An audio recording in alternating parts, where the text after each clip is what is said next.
রাধে রাধে বন্ধুরা, আজকে আমরা জানব শ্রী রাধার রূপ। শ্রী পৌর্ণমাসী দেবীর উক্তি, পুরুষের মধ্যে সুন্দর কৃষ্ণ, প্রকৃতির মধ্যে সুন্দরী রাধা।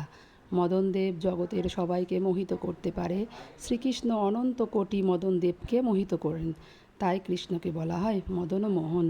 সেই মদনমোহনকেও যিনি মোহিত করতে পারেন তিনি রাধা, তাই তাকে বলা হয় মদনমোহন মোহিনী।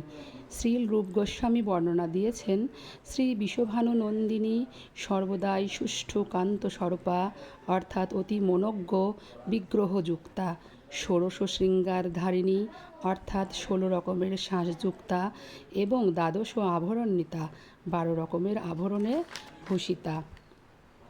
শ্রীল জীবগোস্বামী শ্রীকৃষ্ণের উক্তি দিয়ে রাধারূপ ও মাধুরী বর্ণনা করেছেন। চন্দ্র শোভা রাত্রে সুন্দর, কিন্তু দিবাভাগে বিরূপ হয়। পদ্ম দিবাভাগে সুন্দর, কিন্তু রাত্রে মলিন বা মুদিত হয়। কিন্তু হে সখে, আমার প্রিয়তমা রাধিকার বদন দিবারাত্র সর্বক্ষণই শোভায় উজ্জ্বল। সুতরাং কার সঙ্গে কার তুলনা হতে পারে? শ্রী রাধারানী সুন্দরের মূল প্রতীক, ভক্তির প্রতীক, প্রেমের প্রতীক। ভগবান কৃষ্ণ অর্থাৎ সর্বাকর্ষক, তিনি সকলকেই আকর্ষণ করেন। সেই সকলকে আকর্ষণ করেন যিনি, তিনিই হলেন স্বয়ং রাধিকা। রাধে রাধে।